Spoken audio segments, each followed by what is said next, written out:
In the dusty haze of a Montana sunset, where the sky bled orange and purple over endless plains, Amelia Harper stepped off the rickety stagecoach, her white lace dress already stained with the grit of 1,000 miles. She clutched her valise like a lifeline, her heart pounding with a mix of anticipation and terror. At 25, she had left behind the crowded tenements of New York City, answering an advertisement for a mail-order bride to a prosperous rancher named Elias Thorne. A life of adventure and security awaits, the letter had promised. But as she scanned the horizon, no welcoming figure emerged from the modest cabin ahead, only a weathered sign creaking in the wind, whispering Pines Ranch. This wasn't right. Her ticket said Thorns Ridge. Panique clawed at her throat as the coach rattled away, leaving her stranded in the wrong place, with the wrong dreams crumbling like dry earth under her boots. Amelia's journey had begun in desperation. Orphaned young and burdened with caring for her ailing sister back east, she had scrimped every penny from her seamstress wages, dreaming of a fresh start. The ad in the matrimonial news had seemed heaven-sent, a kind widower seeking a companion to share his thriving cattle empire. She had imagined lush fields, a sturdy home, and perhaps, in time, love. But now, as she trudged toward the cabin, the reality hit her like a cold gust. The ranch was small, its fences sagging, the barn leaning precariously. Chickens pecked at barren patches of dirt, and a thin trail of smoke rose from the chimney. "Hello," she called, her voice trembling. The door creaked open, revealing a man in his mid-30s, his face etched with lines of hardship, his eyes shadowed by a wide-brimmed hat. Beside him stood a little girl, no more than 7, with tangled auburn hair and wide blue eyes that mirrored the vast sky above. The man, Jacob Riley, stared at her in confusion, wiping his calloused hands on his faded overalls. "Ma'am? You lost? This ain't no stage stop." Amelia's cheeks flushed as she explained the mix-up, the wrong turn at the fork in the road, the driver's haste, her intended destination 20 miles north. Jacob nodded slowly, his expression softening just a fraction. "Thorne's place, eh? Heard he's expectin' a bride. Reckon the coach'll come back tomorrow. You can bunk in the loft tonight, ain't much, but it's dry." His voice was gruff, laced with the weariness of a man who had buried his wife 2 years prior to a fever that swept the valley. Left alone with his daughter, Lily, he had poured his soul into keeping the ranch afloat, but droughts and bad luck had whittled it down to bones. Lily, however, tugged at her father's sleeve, her gaze fixed on Amelia with an intensity that belied her years. As Amelia stepped inside the humble dwelling, its walls lined with faded quilts and the scent of stew simmering on the stove, the child whispered, so softly it might have been the wind, "Papa, God finally sent you to us." Amelia froze, her heart skipping a beat. The words hung in the air like a fragile promise, but Jacob shot his daughter a stern look. "Hush, Lily. Don't go scaring the lady with your fancies." The girl retreated to a corner, clutching a rag doll, but her eyes never left Amelia. That evening, as they shared a simple meal of cornbread and beans, Amelia learned their story in fragments. Jacob's wife, Sarah, had been the heart of the ranch, her laughter echoing through the fields until illness stole her away. Lily had withdrawn since then, speaking little, her world shrinking to the shadows of grief. Amelia, moved by their quiet suffering, shared her own tale, of losing her parents to the factories, grind, of her sister's fragile health demanding every spare cent. "I came west for a new life," she admitted, "but maybe fate has other plans."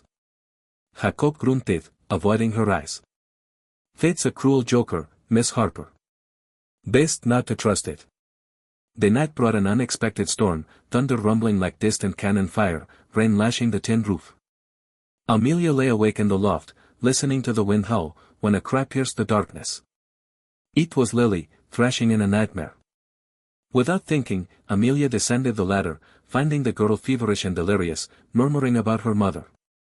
Jacob paced helplessly, his strong hands useless against this invisible foe. "She gets like this sometimes," he muttered. "Doc's too far."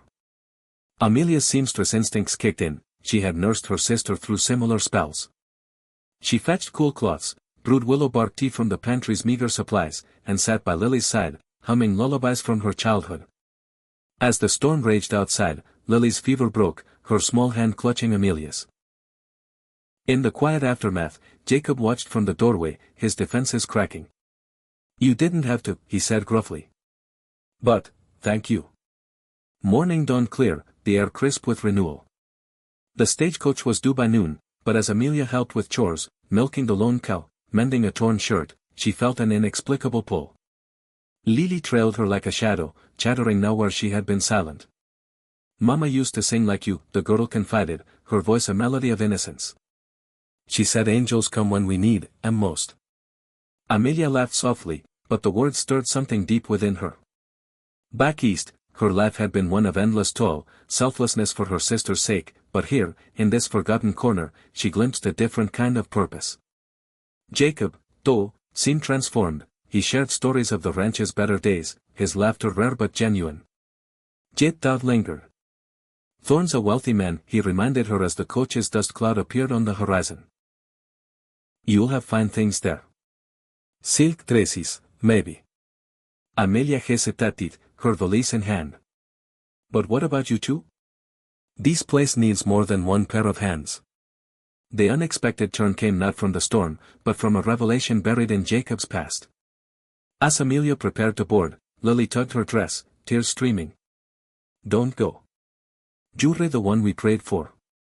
Jacob, his voice breaking, confessed, after Sarah died, I wrote to the matrimonial news myself. But I couldn't afford the fee, so I never sent it. Lily prayed every night for a new mama. Redcon the good Lord mixed up the addresses. Amelia's eyes widened, a profound realization washing over her. The wrong ranch wasn't a mistake, it was a redirection. Thorns had been a lure, but this family, with their quiet strength and unspoken needs, called to her soul. She thought of her sister, how acts of kindness had sustained them through poverty. Here was a chance to extend that chain, to choose selflessness over security. Tears swelled as Amelia turned from the coach.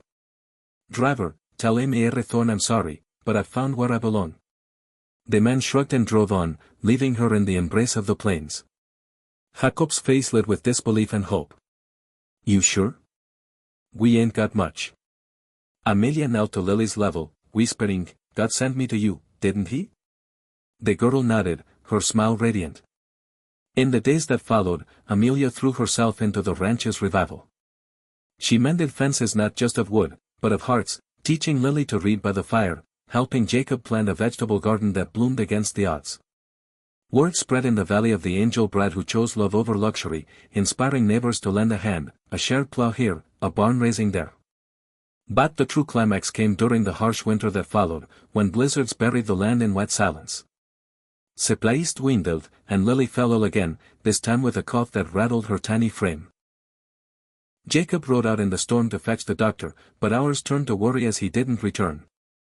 Amelia, fueled by a fierce maternal instinct she never knew she possessed, bundled Lily and set out on foot, the wind biting like knives. At the frozen creek, she found Jacob's horse lame, him unconscious in the snow. Drawing on every ounce of strength, she dragged him back, her hands raw, her dress torn. Neighbors, alerted by her cries, arrived with aid. As Jacob awoke by the fire, Lily in his arms, he looked at Amelia with eyes full of wonder. You saved us. Not just today, all of us. In that moment, an act of pure compassion transformed them, from strangers to family, from survivors to thrivers. Spring brought new life, calves in the fields, flowers dotting the hills. Amelia and Jacob married under a blooming apple tree, Lily scattering petals with glee. The ranch flourished, not with wealth, but with community and love. Amelia wrote to her sister, sending money from their first profitable harvest, proving that kindness ripples outward. Years later, as Lily grew into a young woman, she would tell her own children the tale of the bride sent to the wrong ranch. Sometimes, she'd say, the greatest blessings come wrapped in detours. It's the selfless heart that turns wrong turns into right paths. In the end, Amelia's story whispered across the winds of Montana and beyond, that in a world of uncertainty, the power of humanity lies in choosing compassion over convenience. It reminds us all, whether in bustling cities or quiet prairies, that true fulfillment blooms not from what we gain, but from what we give. And in those acts, we find not just survival, but the divine spark that makes us whole, leaving us inspired to believe that even in our wanderings, we are exactly where we're meant to be.